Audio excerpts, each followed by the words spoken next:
بہت زیادہ لوگ نظر بد کا شکار ہیں،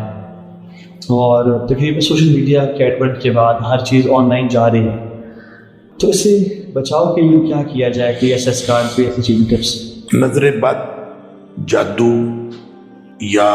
جنات جو بھی، اور جادو بھی پھر دو طرح سے اثر انداز ہوتا ہے، یا جنات کے ذریعے سے ہوتا ہے یا ڈائریکٹ اعصاب پر اثر انداز ہوتا ہے، کوئی بھی چیز ہو، حسد بھی بعض اوقات، تو اس طرح کے جتنے بھی اثرات ہوں ان کا علاج قرآن ہے، صرف قرآن۔ جب آپ قرآن سے علاج کرنے کی کوشش کریں گے تو انشاءاللہ یہ ساری چیزیں آہستہ آہستہ یہ اس کے اثرات زائل ہو جائیں گے۔ اور قرآن کو پڑھنے کے مختلف طریقے ہیں، کچھ تو وہ طریقہ ہے جو نبی پاک صلی اللہ علیہ وسلم نے بتایا ہے، جیسے حضرت عائشہ صدیقہ رضی اللہ تعالیٰ عنہا فرماتی ہیں کہ نبی پاک صلی اللہ علیہ وسلم جب معوذتین نازل ہو گئیں تو نبی پاک صلی اللہ علیہ وسلم معوذتین پڑھتے تھے، ساتھ قل اللہ پڑھتے تھے،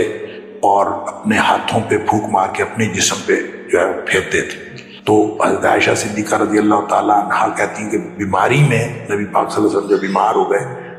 تو میں نے پڑھا،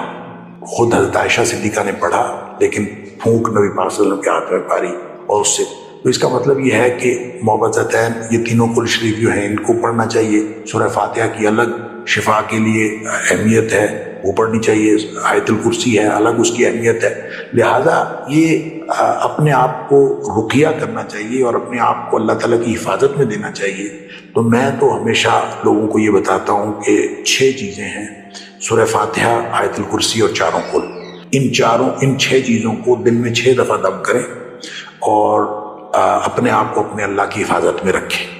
5 نمازوں کے ساتھ، 6 دفعہ سوتے وقت۔ اور اس میں جو 3 اوقات ہیں، فجر، مغرب اور سوتے وقت، ان میں 3 دفعہ پڑھیں، اور پڑھنے کے بعد دعا کی طرح ہاتھ بنائیں، پھونک ماریں، اپنے پورے جسم پہ پھیر لیں، آپ انشاءاللہ اللہ کی حفاظت میں چلے جائیں گے۔ تو 3 اوقات میں 3 دفعہ پڑھیں، باقی نمازوں کے ساتھ 1 دفعہ۔ تو یہ کم از کم رقیہ ہے جو اپنے آپ کو کرنا چاہیے، اور شیطان سے انسان جو محفوظ رہے، تو یہ اللہ تعالیٰ کی حفاظت میں رہنا، یہ اس کے لیے کم از کم یہ۔ ویسے قرآن جو ہے وہ سارے کا سارا قرآن جہاں سے بھی پڑھیں گے، جیسے بھی پڑھیں گے، انشاءاللہ قرآن اس کی مدد کرے گا۔ رقیہ کے طور پر قرآن جیسے بھی پڑھیں گے وہ اس کی مدد کرے گا، لیکن ان آیات کی بہرحال الگ سے بھی نبی پاک صلی اللہ علیہ وسلم نے اہمیت بتائی۔ کوئی ایسی ٹپ جس سے دعائیں قبول ہوتی ہیں، کوئی ایسی نسخہ یا ایسی چیز، ویسی بات جس سے اللہ تعالیٰ دعائیں قبول؟ دیکھیں، وہ جتنے بھی بڑے بڑے مستجاب الدعوات لوگوں سے بات سنی ہے، ان سے یہی سنا ہے کہ آپ وہ آیات ضرور پڑھیں جو ربوبیت کی آیات ہیں، جن سے آپ کا اللہ کے ساتھ تعلق قائم ہوتا ہے۔ تو ربوبیت کی آیات پڑھتے جاتے تھے تو ایک تعلق قائم ہو جاتا تھا۔ اس کے بعد آپ پنجابی میں، اردو میں جیسے بھی دعا کریں گے وہ قبول ہو جائے گی۔ تو قرآن حکیم ہی دعاؤں کی قبولیت کا ذریعہ ہے، اور قرآن حکیم ہی آپ کے مختلف جو بیماریاں ہیں اس کا علاج ہے، اور قرآن حکیم ہی شیطان سے حفاظت کا ذریعہ ہے۔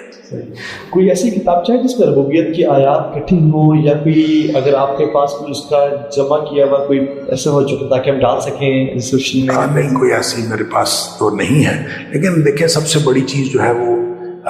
میں عرض کر دیتا ہوں، سب سے بڑی چیز آیت الکرسی ہے، اور یہ 3 آیات جو ہیں حدیث کے مطابق بھی ان کو اسم اعظم کہا گیا ہے۔ یہ جو آیت الکرسی، اور پھر اس کے بعد سورہ آل عمران کی آیت نمبر 2، اللہ لا الہ الا هو الحی القیوم، وہ بھی یہی ہے، اور اس کے بعد پھر سورہ طٰہٰ کی آیت نمبر 111۔ تو یہ جو تینوں آیات ہیں ان کو اسم اعظم کہا گیا ہے۔ مثلا آپ اس کو پڑھ کے دعا کریں، اللہ قبول فرماتا ہے۔ اسی طرح حدیث میں ایک اور بھی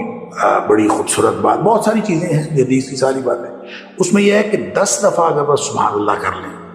10 دفعہ آپ الحمدللہ پڑھ لیں، اور 10 دفعہ آپ اللہ اکبر پڑھ لیں، تو جو دعا مانگیں قبول ہوگی۔ یہ بھی حدیث میں آتا ہے۔ تو اب یہ کتنا مشکل ہے، آپ 10 دفعہ سبحان اللہ، 10 دفعہ، تو کوئی چیز بھی پھر قرآن یہ جو سورہ فاتحہ ہے یہ بھی دعا کے مانگنے کا طریقہ بھی ہے۔ کیا سب سے پہلے اللہ تعالیٰ کی جو معرفت کی باتیں، ربوبیت کی باتیں کی جائیں، پھر اس کے بعد نبی پاک صلی اللہ علیہ وسلم پر درود بھیجا جائے، اور پھر اپنا جو تعلق ہے اللہ کے ساتھ، ایاک نعبد و ایاک نستعین، وہ قائم کیے جائے، پھر اس کے بعد جو مرضی مانگیں، حلف وفاداری،